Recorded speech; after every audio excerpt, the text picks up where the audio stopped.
Hello students, today's topic thermodynamics and thermochemistry.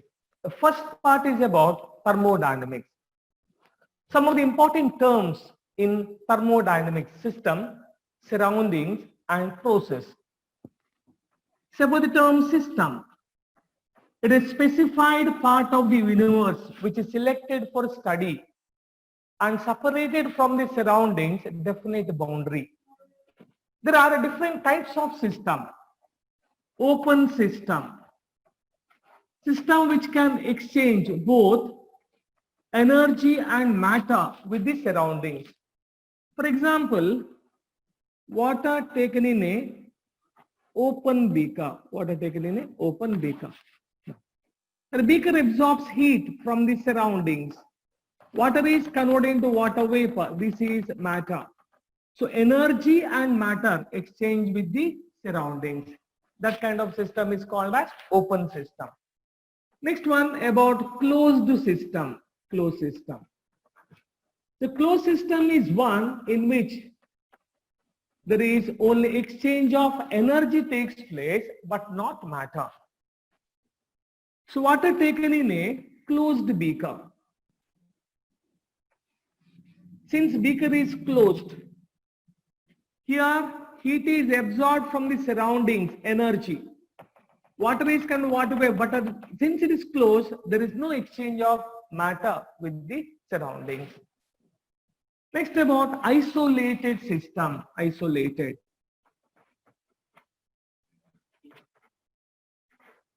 So isolated system is one which neither exchange energy nor matter with the surroundings. So water taken in a closed beaker which is perfectly insulated. Closed beaker, and this is perfectly insulated. So because of insulation, there is no exchange of energy. Since it is closed, there is no exchange of matter. So these are the three types of system. Anything in the vicinity of the system, that is called as surroundings. Next about state functions and state variables. State functions.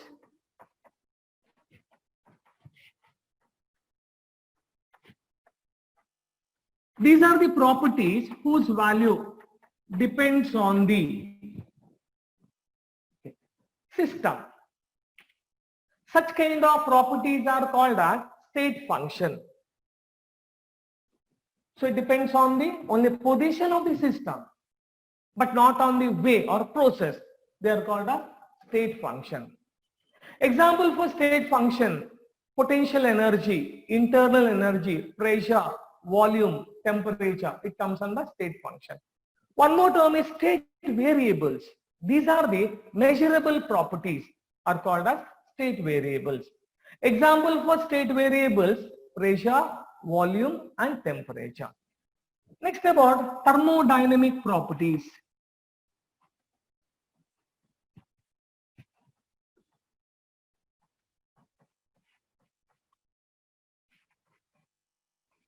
These are the properties which depend on the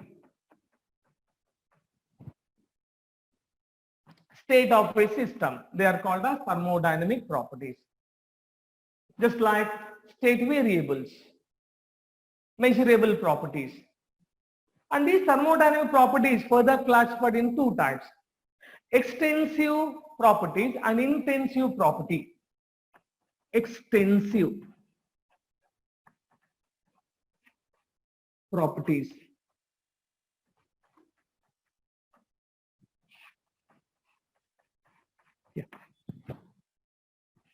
So these are the properties which depend on the quantity of matter contained in the system. They are called as extensive property. Example for extensive property: mass, volume, then enthalpy, entropy, etc. These are examples for extensive properties. Next about intensive property. intensive properties. So these are the properties which do not depend on the quantity of matter contained in the system. They are called as intensive property. Example for intensive property: temperature,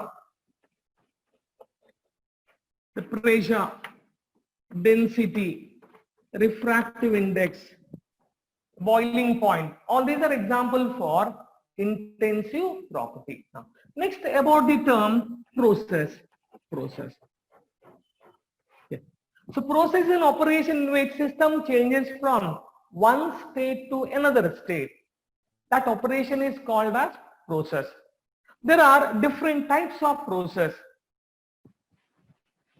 Isothermal process, isobaric process, isochoric process, adiabatic process.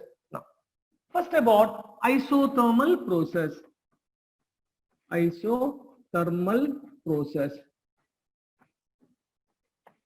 The process which is carried out at constant temperature, that's called as isothermal process. Here T1 is equals to T2. Delta T is equals to 0. When you consider the pressure, volume and temperature are two different conditions, using P1 V1 by T1 is equals to P2 V2 by T2. Now, are two different conditions. Now, with respect to isothermal process, T1 is equals to T2. Therefore, T1 V1 is equals to P2 V2, or P1 by P2, it is equals to V2 by V1 at constant temperature. At constant temperature. This is with respect to isothermal process. Next about isobaric process.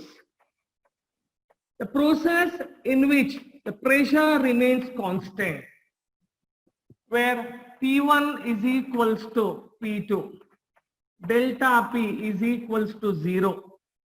Now this equation, it becomes V1 by T1 is equals to V2 by T2, or V1 into T2 is equals to V2 into T1 at constant pressure. Next about isochoric process. Isochoric process. A process in which volume remains constant is called as isochoric process. So where V1 is equals to V2, delta V is equals to 0. So P1 by T1 is equals to P2 by T2, or P1 into T2, it is equals to P2 into T1 at constant volume. Next about adiabatic process. Adiabatic process. Process in which there is no exchange of heat takes place between the system and surroundings. That process is called as adiabatic process. Thermos flask is an example for adiabatic process. Hot tea taken in thermos flask, if it is not opened, there is no loss of heat. The temperature remains for 3 to 4 hours. If once it is opened, there will be exchange of it, then temperature decreases. It's about adiabatic process. Now, next about cyclic process. Cyclic process. In cyclic process, which takes place in many number of steps and finally it returns to its original state, initial state. For example, A is converted into B, B is converted into C, C is converted into D, and D is converted into A. So initial state and final state is the same. That's called as cyclic process. So these are the different types of process.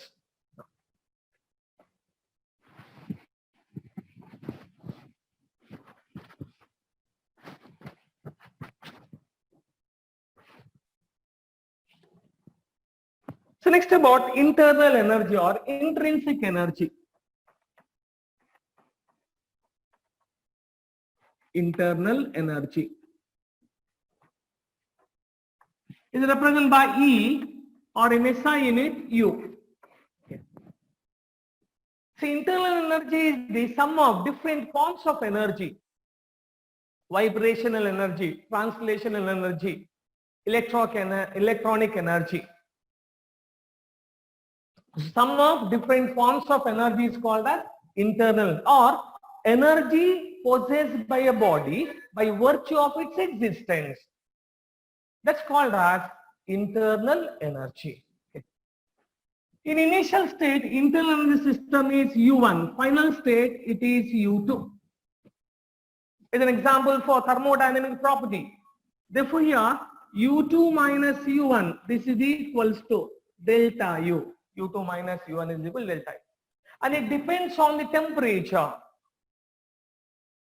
When delta T is 0, delta U is also equal to 0. So this is about the term internal energy. The next about enthalpy, total heat content, enthalpy, H. So enthalpy is nothing but sum of internal energy and product of pressure and volume. So total heat content of the system, that's called as enthalpy. Here, when the reaction is carried out at constant pressure, enthalpy H, internal energy and volume.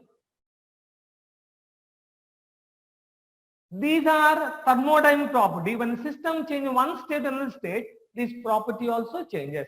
Therefore, in initial state, this becomes H1 U1 plus P into V1. Final state H2 U2 P into V2. So H2 minus H1 is equals to U2 minus U1 plus V2 minus V1. So this is delta H, delta U plus P into delta V. So this equation you can write in this form. PV is equals to nRT. So P into delta V, it is equals to delta nRT, delta nRT. Therefore, delta H is equals to delta U plus delta nRT. Here delta N, that is equals to, delta N can be calculated. Difference between number of gaseous products and number of gaseous reactants. When delta N is equal to 0, delta H is equals to delta U. Here number of moles of gaseous terms of reactants and products are same. For example, H2 gas plus Cl2 gas, that gives 2 HCl gas. Okay. Number of moles of reactant 2, number of moles of product is 2. Therefore, delta N is 0, delta H is equals to delta U. If delta N is positive, delta H is greater than, delta U, delta H is greater than delta U. Here, number of moles of product is greater than number of moles of reactants. In that case, delta N is positive. For example, dissociation of PCl5 gas, that gives, dissociate to give PCl3 and Cl2. So here delta N is equals to 2 minus 1, delta N is positive. Therefore, delta H is greater than delta U. If delta N is negative, When delta N is negative, delta H is less than delta U. Under which condition delta N is negative? Here, number of moles of product is less than number of moles of reactant, or when number of moles of reactant is more than the number of moles of product. In that case, delta N is negative. Example for this, formation of ammonia, N2 gas plus 3 H2 gas, that gives 2 NH3 gas. Here number of moles of gaseous product is 2, gaseous reactants are 4. So delta N is equals to 2 minus 4, this is minus 2. So in this case, delta H is less than delta U. So this set of the formulas and relationships are important. This is the term about the enthalpy. Now, next one about some of the relationship based on the first law of thermodynamics. Okay. So what about first law of thermodynamics? Energy neither be created nor be destroyed. It's called as first law of thermodynamics. So mathematical expression for first law of thermodynamics. So according to first law of thermodynamics, delta U is equals to Q plus W, where delta U is change in internal energy, Q is amount of heat supplied, and W is work done. Now, there are different conditions. If W is expansion. So here W is equals to minus P into delta V, or minus P into V2 minus V1. So work done against external pressure. W is equals to minus P external into V2 minus V1. Now, so your delta U is equals to Q minus P into delta V. Okay. Or Q is equals to delta U plus P into delta V.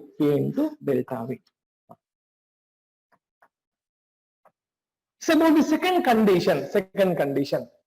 For isothermal irreversible process,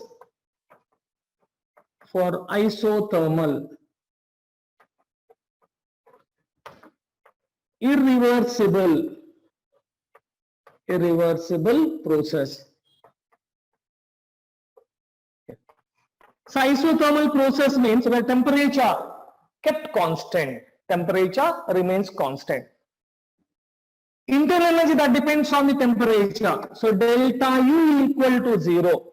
So first law of thermodynamics, 0 Q plus W, or Q is equals to minus W.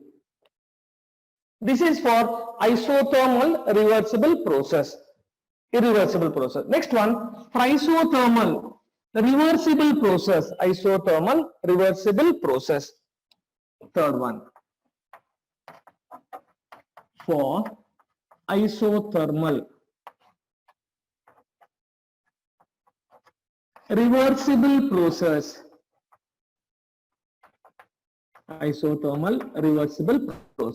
Now, or isothermal reversible process for an ideal gas. So work done, W is equals to okay, minus nRT ln V2 by V1, or same expression we can write like this, W is equals to minus 2.303 nRT log of V2 by V1. So V1 and V2 are initial and final volume. Or one more expression, W equals to nRT ln T1 by T2, or W is equals to minus 2.303 nRT log of P1 by P2. Next, work done during adiabatic process.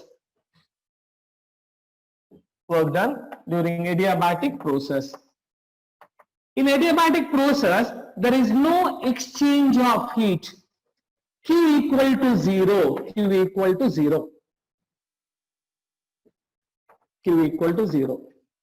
Therefore, when work is done, the energy of the system is utilized. the temperature decreases. So final temperature less than the initial temperature. So W is equals to NCV T2 minus T1, or W is equals to minus NCV T1 minus T2. So T1 and T2 are initial and final temperature, N is number of moles, and CV is molar heat capacity. So this is about work done during adiabatic process. Now, next we'll move on to heat capacity. Now, so what is called heat capacity? Heat capacity is defined as the amount of heat required to raise the temperature of the system by 1 degree. That's called as heat capacity. Heat capacity. Amount of heat required for the system to increase the temperature by 1 degree. Now, so C is equals to Q divided by delta T. Now, so what is called Q? Q is amount of heat supplied. Amount of heat supplied. Amount of heat supplied. And about the delta T, increase in temperature. Delta T, increase in temperature. Okay. So this is about heat capacity. Now, heat capacity at constant volume. Heat capacity at constant volume. Isochoric process. The process which is carried out at constant volume, where volume remains constant. Now, so heat capacity at constant volume, that is equals to CV equals to du divided by dt into V. Similarly, heat capacity at constant pressure. Heat capacity at constant pressure. Constant pressure. So this is equals to Cp. Cp is equals to dH divided by dt. So representation of heat capacity at constant pressure. Now, for 1 mole of an ideal gas, for 1 mole of an ideal gas, 1 mole of an ideal gas. Now, Cp minus Cv, it is equals to R, where R is a constant. Or we can write Cp minus Cv is equals to NR, N into R. So Cp is always greater than Cv. Okay. Now, next we'll move on to specific heat capacity. Specific heat capacity. So what is called specific heat capacity? It is the amount of heat required to raise the temperature of 1 gram of the substance by 1 degree. That's called as specific heat capacity. One more, molar heat capacity. Molar heat capacity. Molar heat capacity. Okay. So molar heat capacity is defined as the amount of heat required to raise the temperature of 1 mole of the substance by 1 degree. That's called as molar heat capacity. So these are the different types of heat capacity: specific heat capacity and molar heat capacity. Now,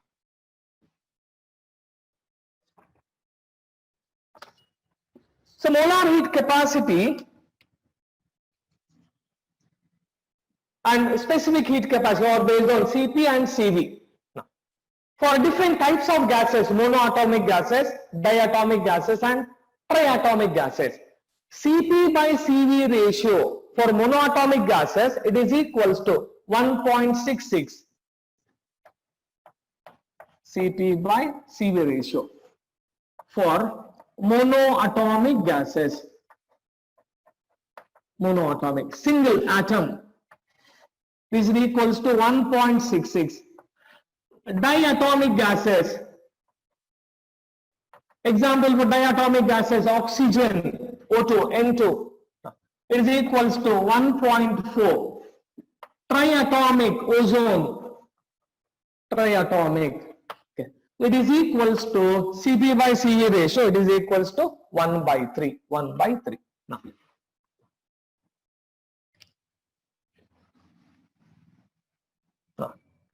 So internal energy of 1 mole of a monoatomic gas, internal energy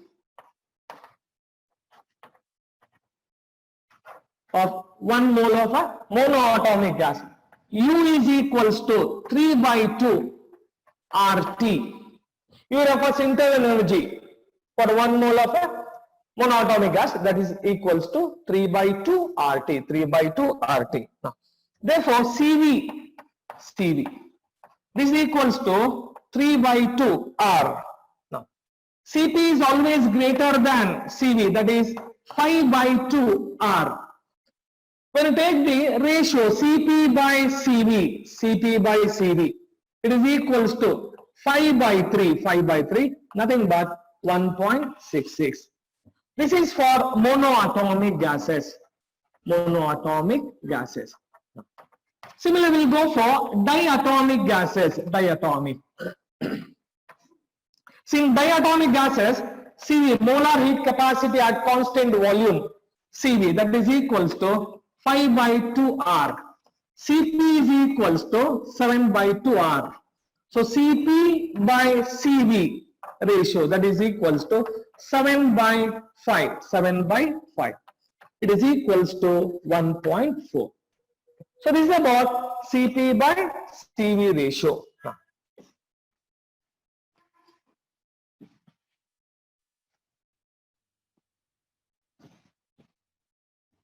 Okay. Next, about spontaneous process and non-spontaneous process. Spontaneous process.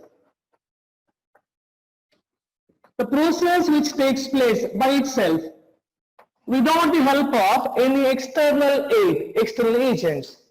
Such process is called as spontaneous process.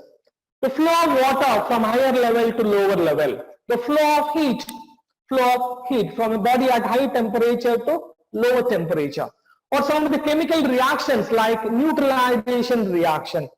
These are examples for spontaneous process. About non-spontaneous process, non-spontaneous. A process which takes place with the help of external agents. Such process is called as non-spontaneous process.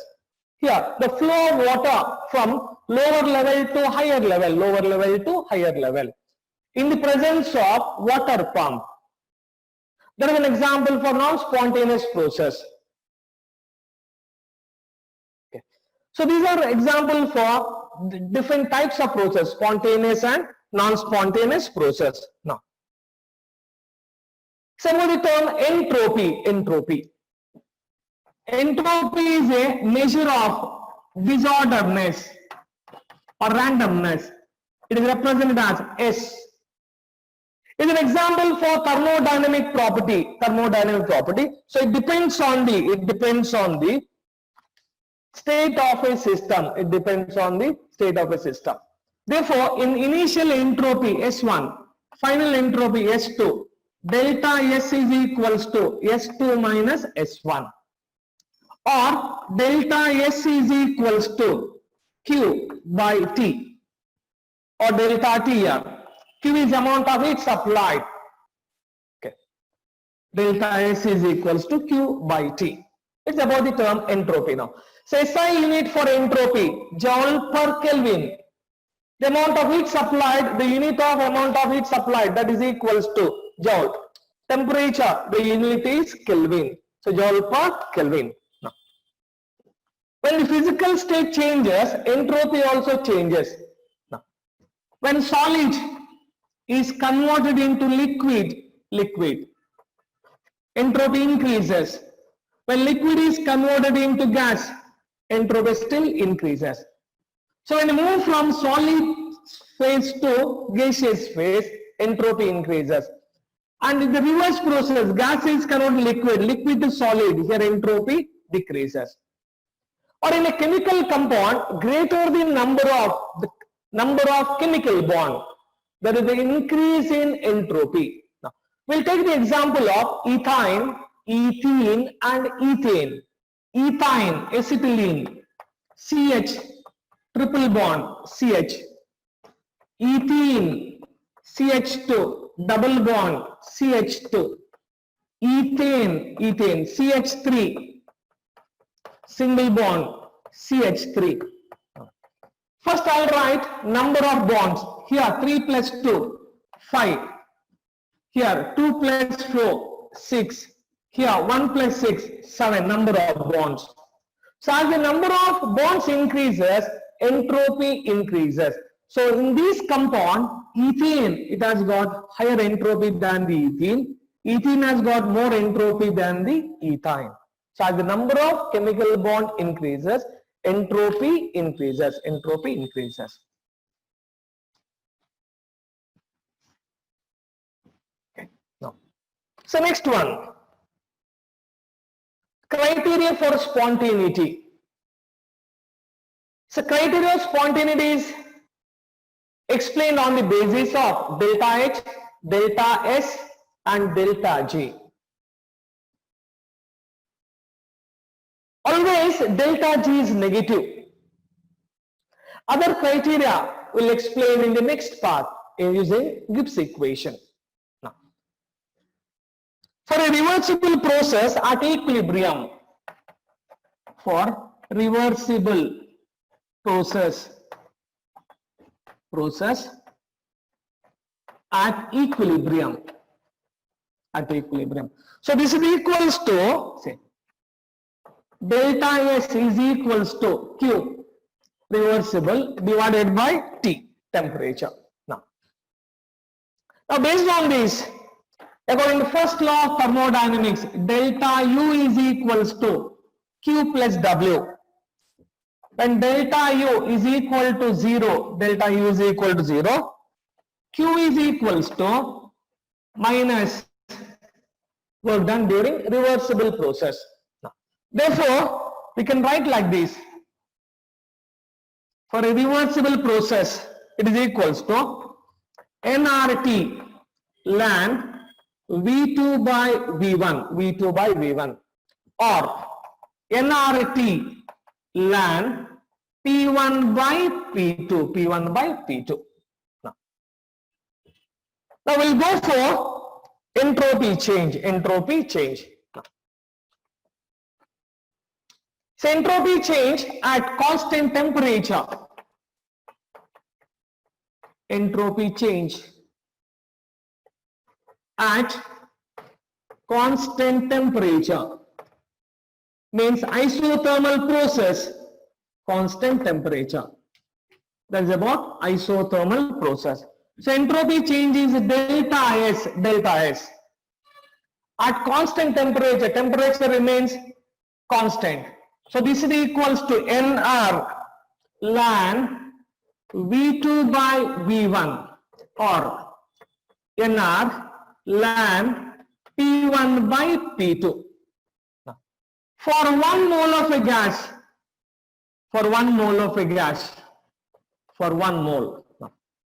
look here, delta S is equals to R into ln V2 by V1, or R into ln P1 by P2. Here, by knowing the initial and final volume, or initial pressure and final pressure, we can calculate the change in entropy. Now, so next about at constant volume or isochoric process. At constant volume process which is carried out at constant volume, that process is called as isochoric process. Isochoric process.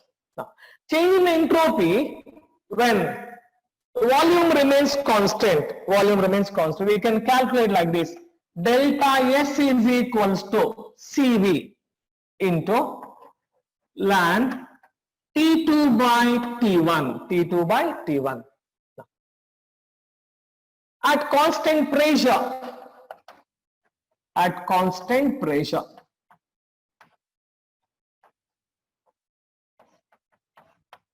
At constant pressure.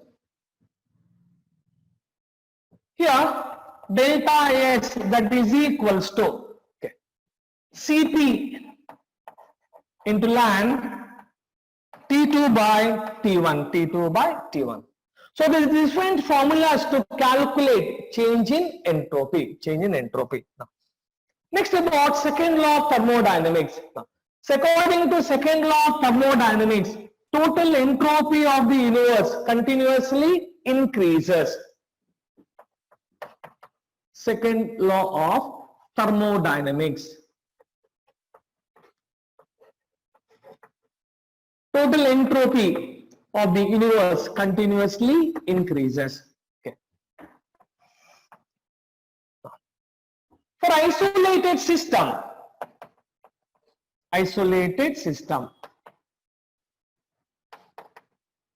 here change in entropy is positive. Change in entropy is positive.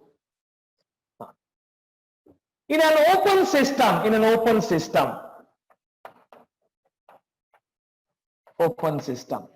okay. So this is equals to change in entropy of the system, sum of the change in entropy system, and change in entropy of the surroundings. Change in entropy of the surroundings. This is for open system.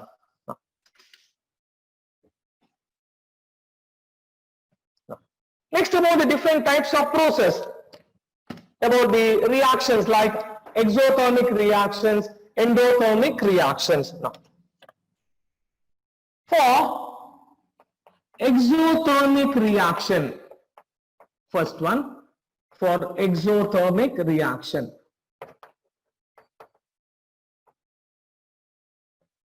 Exothermic reaction. Now, delta S of the system, is greater than 0. Delta S of the surroundings less than 0. This is for exothermic. Now, similarly for endothermic reaction. Endothermic. Now, in endothermic, delta S, change in entropy system, is less than 0. Change in entropy of the surroundings is greater than 0. This is for endothermic reaction. Next, about entropy change at equilibrium. Where delta S is equal to 0. Similarly, entropy change at cyclic process. Cyclic process is one where initial state and final state is same. Therefore, delta S is equal to 0. Next one, for natural process. For natural process, entropy, it increases. Therefore, delta S of the universe, it is greater than 0. Okay. So this is about the change in entropy. Now, next part is about Gibbs free energy. So according to Gibbs, the free energy G, that is equals to Gibbs free energy.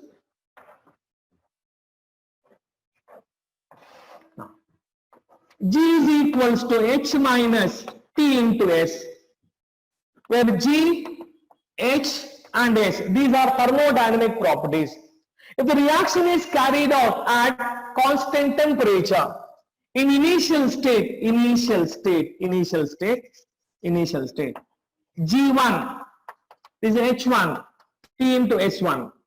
Final state, G2 is equals to H2 minus T into S2.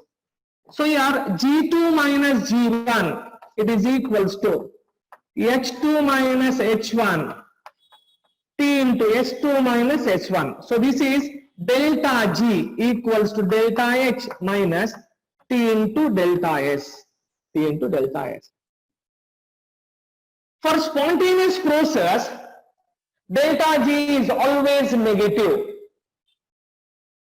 For non-spontaneous process, delta G is always positive. Now, for spontaneous process or spontaneous reaction, delta G is always negative. Non-spontaneous process,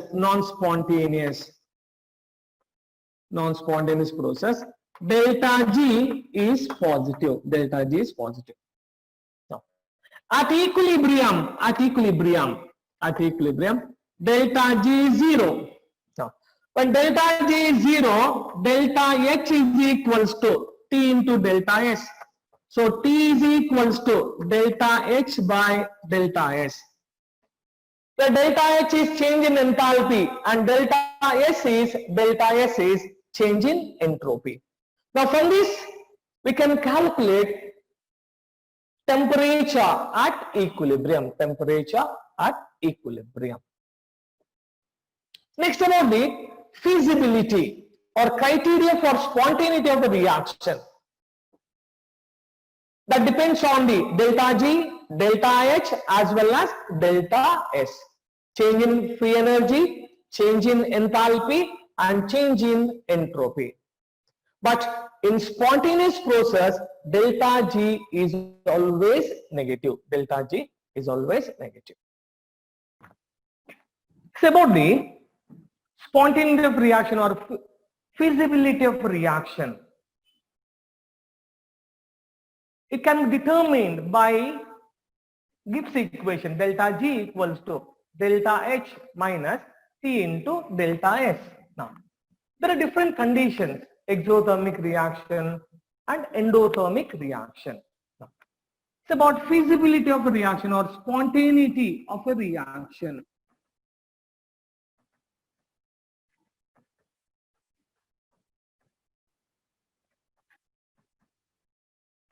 The first condition is exothermic reaction.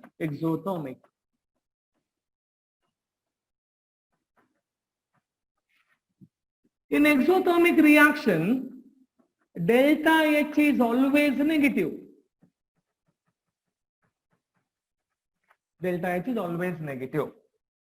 So your spontaneity, that depends on the entropy, change in entropy factor. Therefore, case 1, if you take case 1, delta S is positive. So here, delta G is equals to, delta H is always negative, minus T, this is plus, minus, this is a multiplication, minus plus minus. So here, delta G is always negative. At all temperature, when delta G is negative, that reaction is said to be spontaneous. Now, we'll go for case 2. In case 2, delta S is negative. So delta G is equals to minus this delta H minus T minus. So this is the minus multiplication. This is plus. So here delta G, that depends on the temperature. If temperature is low temperature, delta G is negative. The reaction is spontaneous. At high temperature, if temperature is high, delta G is positive. The reaction is non-spontaneous. Reaction is non-spontaneous. Similarly, if you go for endothermic reaction, endothermic.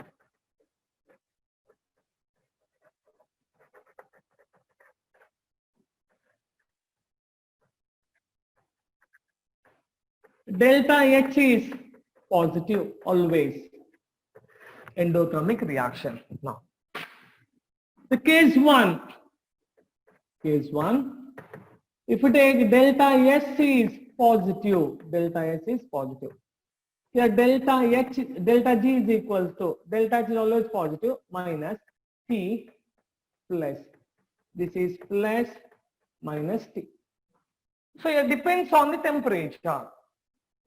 When temperature is low, low temperature, if temperature is low, delta G is positive.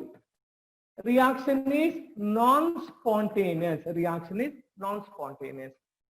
If temperature is high, then delta G is negative. High temperature, delta G is negative. The reaction is spontaneous. Reaction is spontaneous. Case 2. Case 2. If delta S is negative, delta G is equals to plus minus T minus. So this is plus. That means at all temperature, delta G is positive. When delta G is positive, the reaction is said to be non-spontaneous. Reaction is said to be non-spontaneous. One more condition, at equilibrium. At equilibrium. When you consider our reaction is at equilibrium, delta G is equal to 0.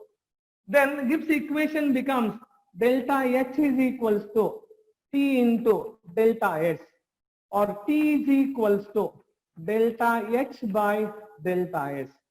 Here we can, using this we can calculate temperature at equilibrium.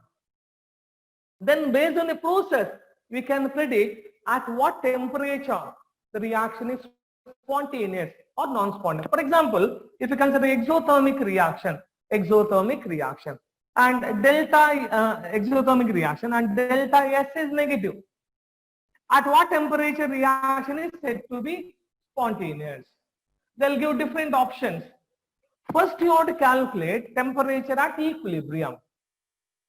T. For example, temperature at equilibrium is 400 Kelvin. 400 Kelvin. Here condition is exothermic reaction, delta S is negative.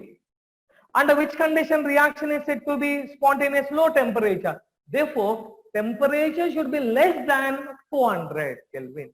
Then only reaction is said to be spontaneous. So, to calculate this is required. T is equals to delta H divided by delta S. Okay. So, this is about feasibility of a reaction. Now, next about relationship between the free energy change and EMF.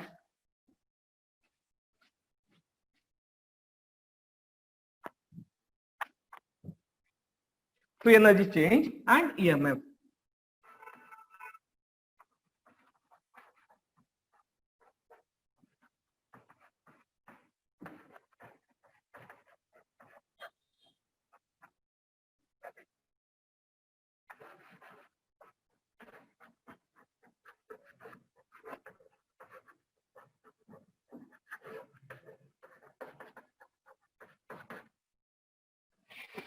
Now, here delta G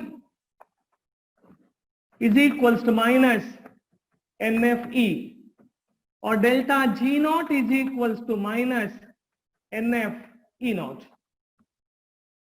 N is number of electron transferred, F is Faraday's constant, E naught is EMF of the cell. Next about standard free energy of formation. It is defined as the free energy change observed during the formation of 1 mole of a compound. That's called as standard free energy of formation. Using standard free energy of formation, we can calculate delta G. Okay.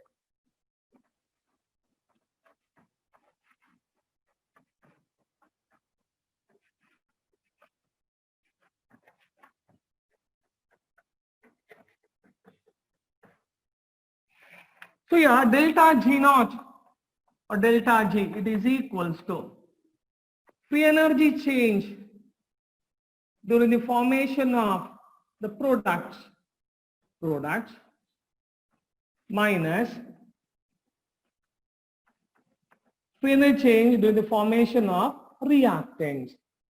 So based on the free energy change or formation of product and reactant, we can calculate change in free energy delta G or delta G naught at standard condition.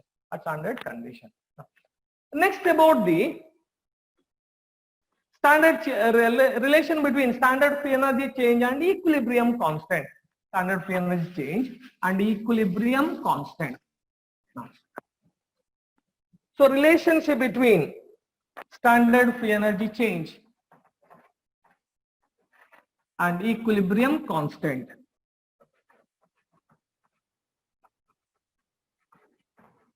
K, equilibrium constant K. Now, so delta G naught is equals to minus RT ln K, or delta G naught is equals to minus 2.303 RT log K.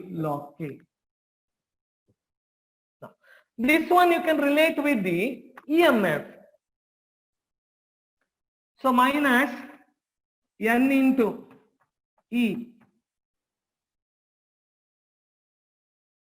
naught or N into F into E naught. It is equals to minus 2.303 RT log K. So your log K is equals to NF E naught divided by 2.303 RT. From this we can calculate the equilibrium constant. Now, next about the some of the terms with respect to equilibrium constants. K is equals to e to the power minus delta G naught divided by RT, or equilibrium constant is also calculated based on log 10.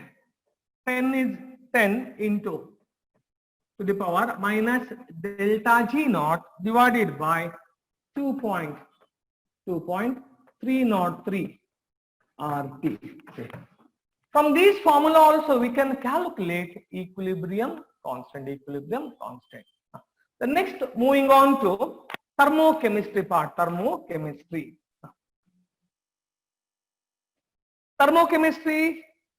is a branch of chemistry which deals with thermochemical equation and different types of heat of reaction. Now, first about the term thermochemical equation.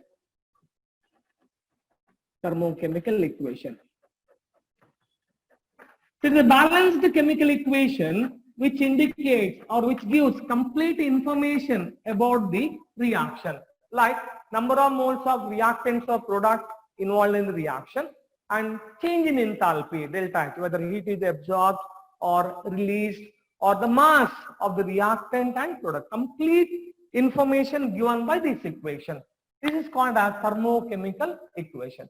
Now, for example, we take the combustion of methane, CH4 plus O2, that gives CO2 plus H2O. Delta H is negative, minus Q kilojoule. Now, 2H2O. This is 2O2. 1 mole of methane, 1 mole of methane. 2 moles of oxygen gives 1 mole of carbon dioxide and 2 moles of water. 1 mole of methane means how many grams? 16 grams. 2 moles of oxygen, 2 into 32 grams. 1 mole of carbon dioxide, 44 grams. And 2 into 18 grams. So here, the physical states of reactants and products, number of moles of reactant and product, mass of reactant and product, then delta H is negative. That means here in this reaction heat is released. The complete information is given by this equation. It's called as thermochemical equation. About the heat of the reaction. Heat of a reaction is defined as the change in enthalpy that occurs when number of moles of reactant as represented by a chemical reaction have completely reacted. That enthalpy change is called as heat of reaction. Now there are two types of reaction, exothermic reaction and endothermic reaction.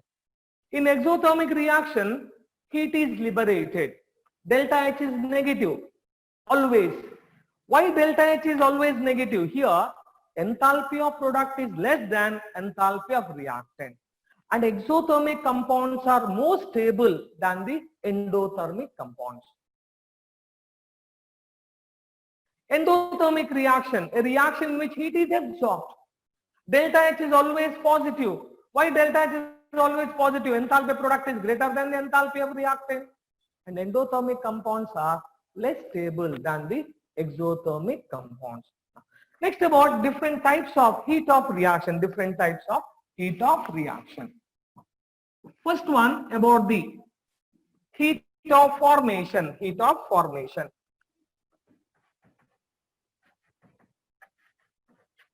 Heat of formation. Heat of formation is defined as the change in enthalpy that occurs when 1 mole of the compound is formed from its elements.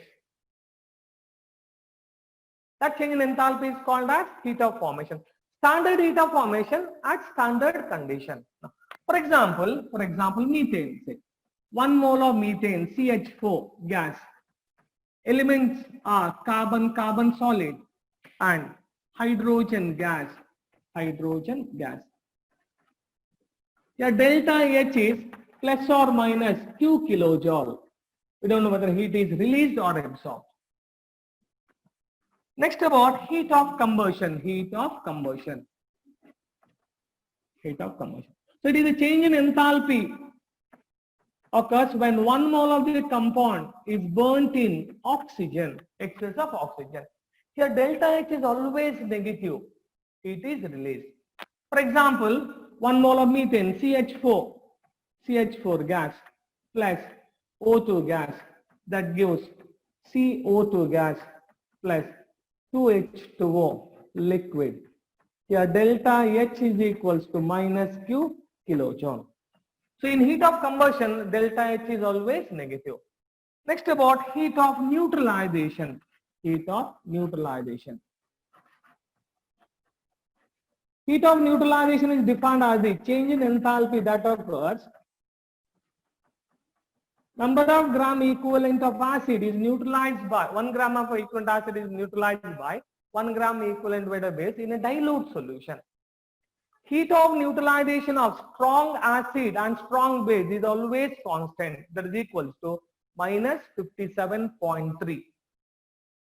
Same time, heat of neutralization of weak acid or weak, it is less than minus 57.3. This is about heat of neutralization. Next, about heat of solution. Heat of solution. Heat of solution is defined as the change in enthalpy that occurs when 1 mole of the solute is dissolved in large excess of solvent such that further addition of the solvent does not cause any more heat change. That's called as heat of solution. Heat of solution. Next, about heat of transition. Heat of transition.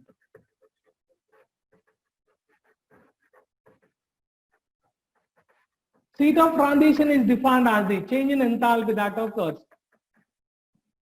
1 mole of an element changes from its one allotropic form to another allotropic form at its transition temperature.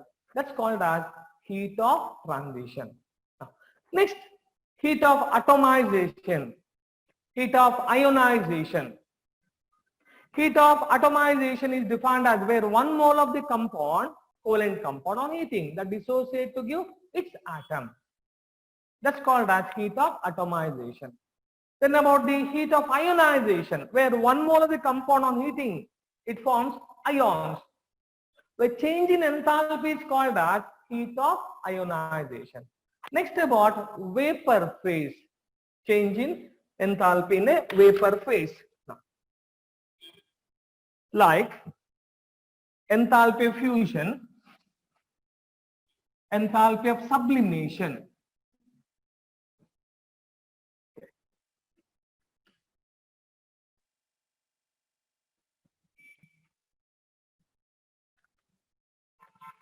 Enthalpy change during phase transition. Phase transition.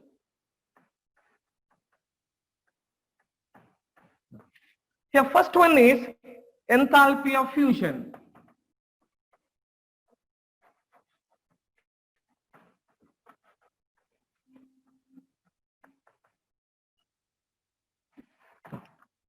So here change in enthalpy that occurs when 1 mole of solid is converted in liquid. That enthalpy change is called as enthalpy of fusion. Enthalpy of fusion. Solid, you can take solid ice is converted into liquid water. Now, so next one, enthalpy of sublimation.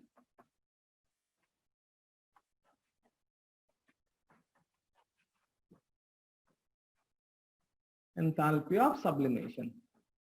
So it is the change in enthalpy that occurs when 1 mole of solid is directly converted into its vapor state. That's called as enthalpy of sublimation. So enthalpy of sublimation, that is equals to enthalpy of fusion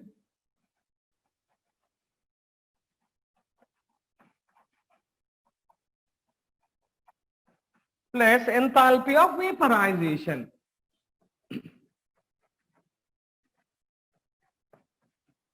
Enthalpy of vaporization. Enthalpy of vaporization. It is about enthalpy of sublimation. Enthalpy of sublimation. About the first law of thermochemistry and second law of thermochemistry. In first law of thermochemistry, if the amount of heat absorbed during the formation of 1 mole of a compound is equal to amount of heat released when same compound undergo dissociation, or the application of first law of thermochemistry where thermochemical equation can be reversed. We can take one example. Carbon solid reacts with oxygen gas that gives carbon dioxide gas. Here delta H is equals to minus 393.5 kilojoule per mole. If we reverse the reaction, carbon dioxide gas CO2 that gives carbon solid and oxygen gas, here delta H becomes plus 393.5 kilojoule per mole. When we reverse the reaction, thermochemical reaction, the sign of enthalpy changes. Okay. Next about second law of thermochemistry, Hess's law. According to Hess's law, total enthalpy change of a reaction, it remains constant if reaction is carried out in single step or multi number of steps. So in general, about the second law, single step reaction, A gives D. Here delta H is equals to U. This single step reaction, if same reaction is carried out in many number of steps, delta H is equals to Q1. B is converted into C, delta H is equals to Q2. C is converted in D, delta H is equals to Q3. Now, if you go for overall reaction, A gives D, where delta H is equals to Q1 plus Q2 plus Q3. This is equals to U. That means total enthalpy change of a reaction remains constant whether the reaction is carried out in a single step or multi number of steps. The next term is about bond energy. So bond energy is defined as the amount of energy required to break 1 mole of any bond in a given compound. That's called as bond energy. So using bond energy, we can calculate change in enthalpy, delta H. Here delta H is equals to bond energy of reactants, minus bond energy of products, This gives delta H value. Here we can take one example. In the synthesis of ammonia, N2 gas plus 3H2 gas, that gives 2 NH3 gas, So bond energy of nitrogen to nitrogen triple bond, let it be Q1 kilojoule. Hydrogen to hydrogen, Q2 kilojoule. Nitrogen to hydrogen, it is Q3 kilojoule. Now, expanded form of the equation.